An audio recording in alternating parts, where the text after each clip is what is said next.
Bienvenido una vez más a Héroe de la Fe, una palabra de Dios para transformar su vida, con el hermano Walter.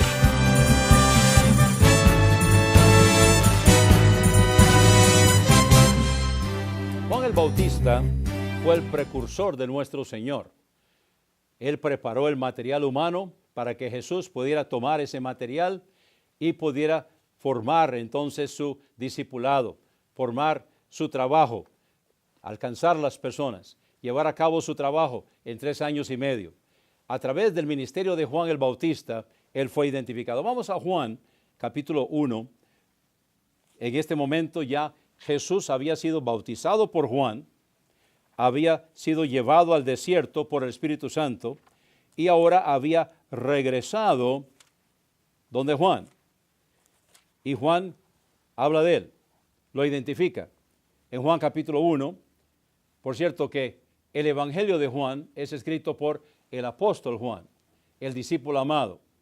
Juan el Bautista es otra persona. Juan el Bautista, cuando el escritor del Evangelio de Juan habla de Juan, está hablando de Juan el Bautista. Juan dio testimonio de él y clamó diciendo: este es del que yo decía, el que viene después de mí es antes de mí, porque era primero que yo. En el versículo 29, al día siguiente, vio Juan a Jesús que venía a él y dijo: he aquí el Cordero de Dios que quita el pecado del mundo. Este es aquel de quien yo dije: después de mí viene un varón, el cual es antes de mí, porque era primero que yo. Y yo no lo conocía más para que fuera manifestado a Israel. Por eso vine yo bautizando con agua. Y Juan dio testimonio diciendo: vi al Espíritu que descendía del cielo como paloma y que permaneció sobre él. Esa fue la identificación. Era la manera en que Dios le había dicho a Juan que iba a poder identificar al Cordero de Dios, al Hijo de Dios en la carne, el Dios encarnado, el Dios en forma humana. Versículo 33, y yo no lo conocía, mas el que me envió a bautizar con agua, aquel me dijo: sobre quien viere descender el Espíritu y que reposa sobre él, este es el que bautiza con el Espíritu Santo. Y entonces dice Juan: y yo lo vi y he dado testimonio de que este es el Hijo de Dios. Ahora, Juan el Bautista era una persona dura, fuerte. Cuando predicaba, bramaba como un toro. Vamos a Mateo capítulo 3. La gente iba donde él. Él predicaba en el desierto. Él no predicó en las ciudades. Jesús predicó en las ciudades. Juan escogió el desierto para vivir cuando se estaba criando, y Juan también hace su ministerio en el desierto. Y la gente salía para escucharlo. Dice, vamos aquí al versículo 5, entonces salía él Jerusalén y toda Judea y toda la tierra alrededor del Jordán, y eran bautizados por él en el Jordán, confesando sus pecados. Ahora, Juan el Bautista era una persona fuerte, brusca, ruda, no andaba buscando no herir a las personas. Era la clase de persona que hacía falta. Israel había pasado por 400 años sin escuchar la voz de Dios. Ellos habían pasado por situaciones muy difíciles, habían sido desterrados, habían perdido la tierra, habían sido llevados a Babilonia por 70 años, habían regresado. Durante este periodo de lucha de poder, también habían sido conquistados por el Imperio Romano. Entonces, la religión se había convertido en algo muy cuadrado, muy poco práctico. Estaba bien para los libros, pero no se podía poner en práctica. De hecho, estaba lleno de hipocresía. Y de eso está hablando aquí Juan el Bautista, porque dice el versículo 7, estamos en Mateo capítulo 3, versículo 7, y viendo él a muchos de los fariseos y de los saduceos que venían a su bautismo, ¿cómo les habló? Les habló: qué bueno verlos aquí en la congregación. Qué bueno que vinieron a escuchar la palabra de Dios. Me alegro mucho de verlos. No. ¿Qué fue lo que les dijo? Generación de víboras. ¿Quién os ha enseñado a huir de la ira venidera? Haced pues frutos dignos de arrepentimiento. Y no penséis decir dentro de vosotros: Abraham tenemos por padre. ¿Por qué? os digo que Dios puede levantar hijos a Abraham aún de estas piedras. Y ahora también el hacha está puesta a la raíz de los árboles. Y todo árbol que no da buen fruto es cortado y echado en el fuego. Aquí está hablando del castigo eterno, aquí está hablando del infierno, aquí está hablando de lo que espera a las personas que realmente no están creyendo. Ahora, aquí estamos todavía en un periodo transitorio, todavía es Antiguo Testamento, todavía está en vigencia la ley de Moisés, aunque Jesucristo ha asumido la ley. Sin embargo, los judíos no lo saben. Ellos están tratando de cumplir la ley. Bueno, los fariseos y los judíos y los saduceos, ellos están haciendo lo suyo. No sé si están tratando de cumplir la ley, tal vez a su manera. Pero estaba lleno de hipocresía. Entonces, aquí Juan el Bautista le dice, el hacha está puesta a la raíz de los árboles y todo árbol que no da buen fruto es cortado y echado en el fuego. El único lugar donde aparece la expresión que encontramos aquí en el versículo 11 es aquí. Y es porque hay dos grupos. Está un grupo de creyentes que vienen a bautizarse porque creen, se arrepienten. Y hay otro grupo que no son creyentes. Vienen nada más a ver, a observar, a criticar. Y estos son los líderes religiosos de aquel entonces, lamentablemente. Son los fariseos, los saduceos. Y entonces le dice, yo a la verdad os bautizo en agua para arrepentimiento, mas el que viene después de mí, aquí está dando fe de Jesucristo, mas el que viene después de mí es poderoso que yo, del cual no soy digno de llevar el calzado. Él os bautizará. Entonces a los creyentes les dice, Él os bautizará en el Espíritu Santo. Y al otro grupo, el grupo que no cree, el grupo que está ahí nada más de criticones y que no están creyendo, les dice, y fuego. Lo había dicho antes, el que no da buen fruto es cortado y echado en el fuego. Aquí está diciéndole a los líderes religiosos de aquel entonces que ellos no son creyentes y que van a ser castigados. Cuando venga Jesús en el juicio final, entonces ellos no van a ir a la vida eterna. Ellos van a ser echados en el lago de fuego y azufre porque ellos no están creyendo. Ahora, Juan el Bautista no se detuvo aquí con los líderes religiosos acusándolos de que estaban haciendo mal. Vamos a Mateo, un poco más adelante, en el capítulo 14, Mateo capítulo 14. Juan el Bautista no solamente acusó a los judíos, no solamente señaló a los fariseos y a los saduceos de ser hipócritas y por no creer les esperaba el infierno, sino que también se enfrentó a Herodes. Encontramos en Mateo capítulo 14, en aquel tiempo Herodes el tetrarca oyó la fama de Jesús y dijo a sus discípulos, este es Juan el Bautista, él ha resucitado de los muertos y por eso actúan en él estos poderes. ¿Por qué? Bueno, seguimos leyendo, dice, porque Herodes había prendido a Juan y lo había atado y puesto en la cárcel por causa de Herodías, mujer de su hermano Felipe. ¿Por qué? Versículo 4, porque Juan le decía, no te es lícito tenerla. Ella es su cuñada. No te es lícito tener a Herodías, mujer de tu hermano Felipe. Entonces, bueno, Herodes lo quería matar. Versículo 5. Pero temía al pueblo, porque lo tenían como profeta. Entonces, lo encarceló. Ahí lo tenía. Quería matarlo, pero no se atrevía. Versículo 6, aquí está, ya cuando pasó esto, ya Juan había muerto, pero está contando la historia, está volviendo aquí en la historia al momento cuando sucedió, porque dice aquí el versículo 6, cuando se celebró el día de nacimiento de Herodes, la hija de Herodías danzó en medio y agradó a Herodes. O sea, entre paréntesis, lo volvió loco. El baile de esta muchacha lo volvió loco a Herodes. Era la hija de la mujer con la que estaba viviendo, o sea, era su sobrina. Y versículo 7. Por lo cual, o sea, loco por la danza de la muchacha, él prometió con juramento darle todo lo que pidiera. Y ella se fue a preguntarle a mamá, mami, ¿qué le pido?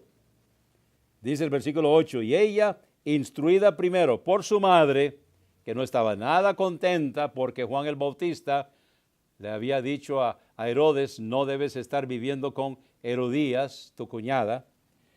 Ella, instruida primero por su madre, dijo, dame aquí en un plato la cabeza de Juan el Bautista.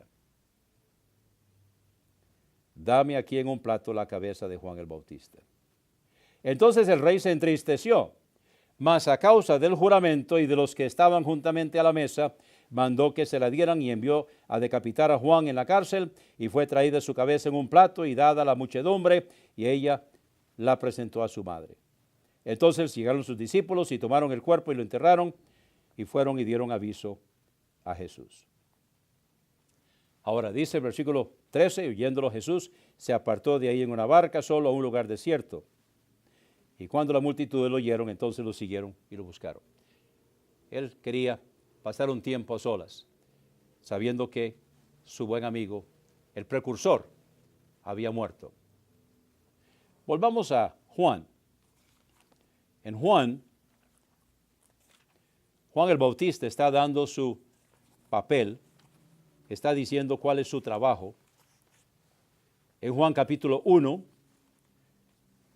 él está identificando a Jesús como el Hijo de Dios, el Cordero de Dios. Este es aquel de quien yo les estaba hablando. Este es aquel de quien yo les he estado predicando. He aquí el Cordero de Dios que quita el pecado del mundo.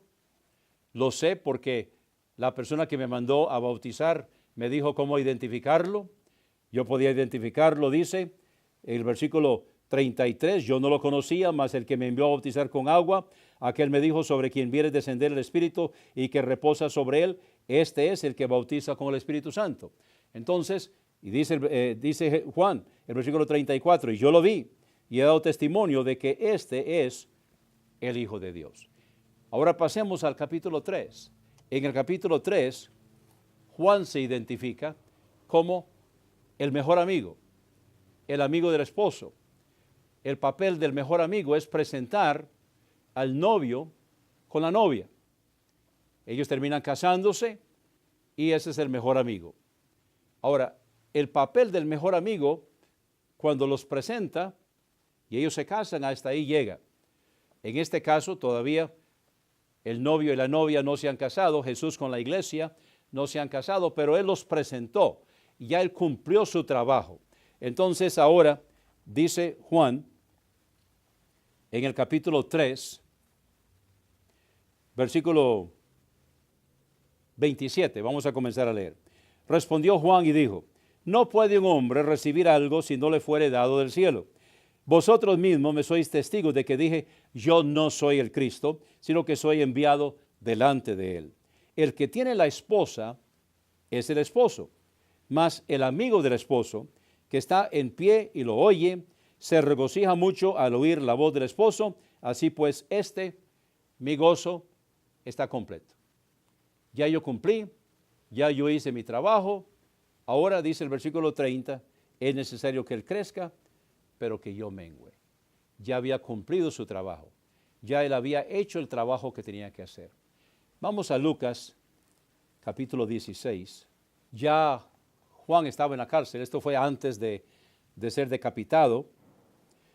Hay un momento en que todavía quedan algunos discípulos de Juan, no han seguido a Jesús. Ahora, Juan va a ser sacrificado, Juan va a morir, Juan fue decapitado. Él no quiere que los discípulos queden ahí al garete, que queden ahí sin quien los busque o a quien seguir. Entonces, él manda a algunos de ellos donde Jesús para preguntar. Ahora, algunos han pensado que tal vez Juan no estaba seguro y por eso mandó a los discípulos a preguntar. Yo no creo eso. Yo creo que la razón por la que Juan mandó a sus discípulos que le quedaban todavía, que no habían seguido a Jesús, los mandó a preguntarle a Jesús, era para que ellos de su propia boca de Jesús se enteraran quién era Él y lo siguieran cuando Juan fue muerto. Estamos en Lucas capítulo 7.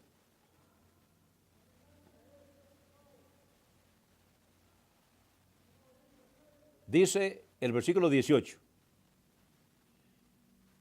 Algunos de los discípulos de Juan llegaron donde Juan y le dieron las buenas nuevas. Sus discípulos dieron las nuevas de todas estas cosas a Juan.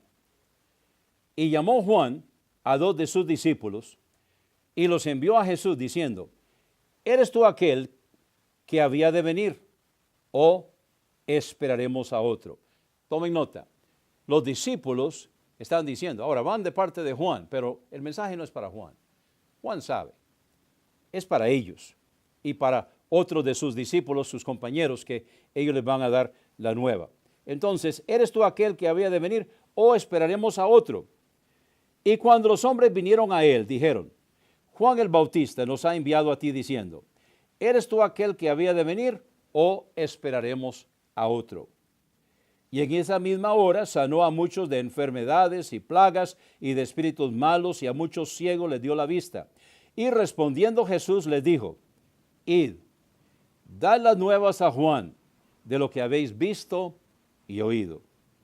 Los ciegos ven, los cojos andan, los leprosos son limpiados, los sordos oyen, los muertos son resucitados, a los pobres es anunciado el Evangelio. Y bienaventurado es el que no se escandalice de mí. Cuando se fueron los mensajeros de Juan, Jesús comenzó a hablar de Juan a las multitudes.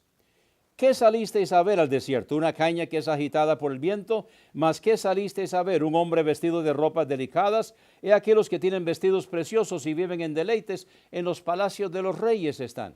¿Mas qué salisteis a ver? ¿Un profeta? Sí, os digo, y aún más que profeta. Este es de quien está escrito, he aquí envío mi mensajero delante de tu faz, el cual preparará tu camino delante de ti. Eso está en Malaquías. Porque os digo que entre los nacidos de mujer no hay mayor profeta que Juan el Bautista, pero el más pequeño en el reino de Dios es mayor que él. Recuerde que Juan el Bautista pertenece al periodo transitorio entre la ley y la gracia, entre el pueblo de Israel y la iglesia. Entonces aquí está hablando del reino de Dios. Juan el Bautista no formaba parte del reino de Dios. Juan el Bautista formaba parte del Antiguo Testamento.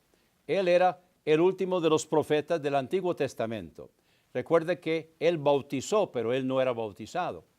Entonces él no formó parte de la iglesia, él no formó parte del reino de Dios. Por eso entonces está la identificación donde dice, entre los nacidos de mujer no hay mayor profeta que Juan el Bautista. Pero el más pequeño en el reino de Dios o en la iglesia es mayor que él, porque él no formaba parte de la iglesia, igual que todos los profetas del Antiguo Testamento, porque la iglesia es una entidad del Nuevo Testamento. Juan el Bautista era el precursor, Juan el Bautista preparó el camino, Juan el Bautista preparó a las personas, pero Juan el Bautista no es parte de la iglesia, sino que es parte del periodo del Antiguo Testamento. Y es por eso que Jesús dijo eso. Juan el Bautista, un héroe de la fe, poco conocido, poco identificado como héroe. Sus padres creyeron, él creyó, se dejó usar por el Señor. Cumplió su papel, el Señor se lo llevó. Alguien dice, bueno, qué feo. Bueno, la muerte por decapitación es una muerte instantánea. Y el Señor se lo llevó cuando ya había cumplido su papel. Porque de lo contrario hubiera quedado ahí, gente hubiera quedado siguiéndolo a él y ya él había cumplido su trabajo presentando al Señor Jesucristo. Es a él a quien debían seguir, a Jesucristo. Juan el Bautista cumplió su trabajo y lo hizo bien, lo hizo a cabalidad. un héroe de la fe. Usted también puede ser un héroe de la fe. Solo creer. Dios lo bendiga. Este ha sido el sermón de hoy. Lo invito para que continúe conmigo en el siguiente segmento, donde voy a estar contestando las preguntas que usted me ha enviado. La pregunta de hoy ¿es válido un matrimonio en segundas nupcias? O sea, ¿existe divorcio con nuevo matrimonio? ¿Qué dice la palabra de Dios? Bueno, aquí lo importante es ¿qué dice la palabra de Dios? Porque hay muchos criterios, hay muchas opiniones al respecto. Unos dicen que sí, otros dicen que no, otros dicen que tal vez. Vamos a Deuteronomio capítulo 24. Cuando alguno tomare mujer y se casare con ella, si no le agradare por haber hallado en ella alguna cosa indecente, le escribirá carta de divorcio y se la entregará en su mano y la despedirá de su casa. Y salida de su casa, podrá ir y casarse con otro hombre. Eso es lo que dice la Biblia. O sea, el hombre le da carta de divorcio, ella sale y puede casarse con otro hombre. Eso es lo que está diciendo aquí. Vamos a Mateo capítulo 19. Vamos a ver qué dice Jesús. Recordemos que Jesús está hablando bajo la ley. Jesús vivió la ley, cumplió la ley y la clavó en la cruz. Quiere decir que son situaciones que se aplican bajo la ley. Él está interpretando la ley de Moisés. Llegan y le preguntan. Bueno, se me pegaron las hojas aquí. Mateo capítulo 19. Comenzando con el versículo 1. Y aconteció que cuando acabó Jesús estas palabras, se fue de Galilea y vino a los términos de Judea, al otro lado del Jordán, y lo siguieron grandes multitudes y los sanó allí. Entonces se acercaron a él los fariseos, tentándolo. O sea, Jesús no fue tentado una vez. Hablamos de la tentación de Jesús cuando fue bautizado. No, esa fue la primera vez. Él fue tentado durante todo su ministerio. Entonces se acercaron a él los fariseos, tentándolo y diciéndole, ¿es lícito al hombre repudiar a su mujer por cualquier causa? Ahora, esta es una pregunta difícil en cualquier época. Ciertamente ellos querían hacer caer a Jesús, que no importaba lo que dijera, iba a quedar mal. Y eso ocurre hoy también. No importa lo que yo diga, no voy a quedar bien con todos. Vamos a tratar de pegarnos a lo que dice la palabra de Dios y no lo que pienso yo. Fíjense la pregunta. ¿Es lícito al hombre repudiar a su mujer por cualquier causa? Esa es la pregunta. Siempre es importante ver cuál es la pregunta. Jesús está contestando. ¿Cuál es la pregunta que Jesús está contestando? Y él respondiendo les dijo, ¿no habéis leído que el que los hizo al principio, varón y hembra los hizo? Y dijo, por esta causa el hombre dejará padre y madre y se unirá a su mujer y serán los dos una sola carne. Está hablando en Génesis capítulo 2, donde Dios creó a la mujer. Así que ya no son más dos, sino una sola carne. Por tanto, lo que Dios ha unido, no lo separe el hombre. Le dijeron, ¿por qué pues Moisés mandó dar carta de divorcio y repudiarla? No, Moisés no mandó repudiarla. Moisés mandó dar carta de divorcio si la repudia, pero no mandó repudiarla. Entonces, la gente les encanta darle vuelta a la Biblia. Jesús les dijo, por la dureza de vuestro corazón, Moisés os permitió repudiar a vuestras mujeres, mas al principio no fue así. Pero aquí viene la respuesta. Pongámosle cuidado. Y yo os digo que cualquiera que repudia a su mujer, si no fuere por causa de fornicación, y se case con otra, comete adulterio. Y el que se case con la repudiada, comete adulterio.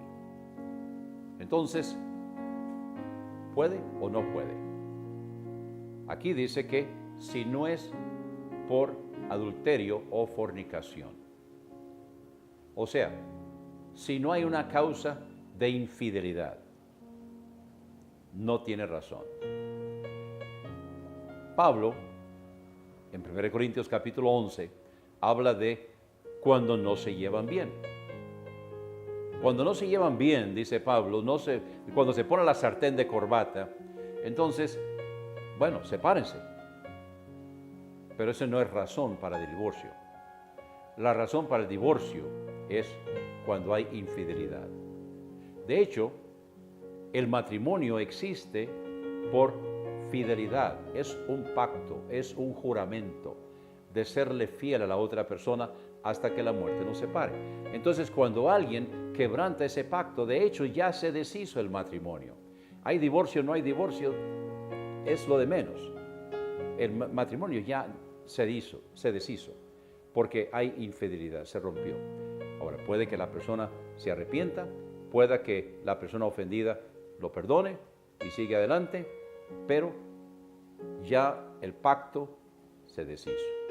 Si decide repudiarla, si decide divorciarse, entonces esa sería la única razón bíblica para poder divorciarse.